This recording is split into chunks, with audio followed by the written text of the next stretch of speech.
agaasimaha guud ee wasaaradda cadaaladda jamhuuriyadda Somaliland ayaa maanta magaalada Hargeysa ka daafuray kulan ay isugu yimaadeen mas'uuliyiinta ka shaqayn doonta xarunta xalinta khilaafaadka ee wasaaradda cadaaladda jamhuuriyadda Somaliland ka furatay xaafadda Daami ee magaalada Hargeysa. kulankan ayaa waxa uu daaranaa dardargelinta iyo ballaarinta adeegyada cadaaladeed. ugu horeyna waxa halkaas hadal ka jeediyay Xamdi Ismaaciil oo ka socday hay'adda IDLO amba International Development Law Organization oo wasaaradda cadaaladda jamhuuriyadda Somaliland kala shaqeysa ballaarinta adeegyada cadaaladeed. shaqadan waxay daba socotaa shaqadii furitaankii xaruntaas. hawshanna guud ahaan waxa iska leh hogaaminteeda wasaaradda cadaaladda. hay'adahan kale ee ka shaqeynaya waxay ku garab galayaan kuna taageerayaan wasaaradda cadaaladda fulinta hawshaas. si guud xaruntan waxay noqonaysaa xarun ay maamulaan bulshadu oo bulshada ayaa iska leh maamulkeeda. waxa marxaati ka dadkiina halkan fadhiya dhamaantood waxay ka kala socdaan qaybaha kala duwan ee bulshada. agaasimaha guud ee wasaaradda cadaaladda jamhuuriyadda Somaliland mudane Axmed Xasan Aw Aadan oo dhagiisa halkaasi ka hadlay ayaa ku dheeraaday sida ay wasaaradda cadaaladdu ugu howlan tahay fidinta iyo horumarinta adeegyada cadaaladeed.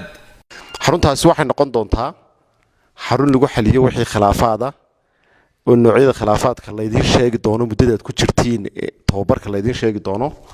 halkana aad ku fadhidiin uqaashii iyo haweenkii iyo culimadii xaafadda mataqaanaa gacan libaax oo dhan laga soo xulay oo mataqaanaa aad u dhantiin maadaama ayna Hargeysa ay ballaaran tahay oo ina soo gaari kareenin. inta badan santarku Hargeysa oo dhan buu adeegi doonaa xaruntani, laakiin wuxuu culays ku dhici doonaa xaafadda gacan libaax ku dhici doonaa.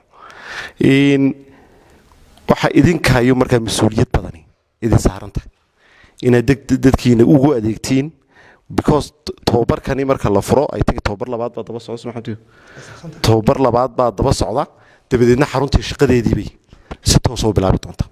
waliba waxaanu rajaynaynaa inay sida ugu degdeg badan leh ay mataqaanaa u bilaabi doonto. marka muddada tababarkani socdo wayna si aad uga doodin u fahantiin waxa la idinka rabo, waxaad ku shaqaynaysiin iyo noocyada khilaafaadka aad xalinaysiin iyo sidaad u xalinaysiin. waa sideeni caadiga ah inta badan khilaafaadkeenu waxaan ku inta aynu suuqa ku xalinay odayada dhaqanka iyo bulshada ay xalisaa ka badan inta maxkamadaha soo gaadha. sidii iska caadiga umaynu sharciyadu sameysanaynaa marka meel aad ku shaqaysatiin loo sameeynaya, xafiis soo fadhiisatiin loo shaqeynaya. maaha mashruuc aynu dan ka leenahay inaynu dhaqaale keenno kamalihin in wax kale keenno kamalihin, laakiin inaynu maxkamadaha culayska kaga yarayno inaguna aynu dadkeena aynu helno meel aynu ku shaqeyno weyn.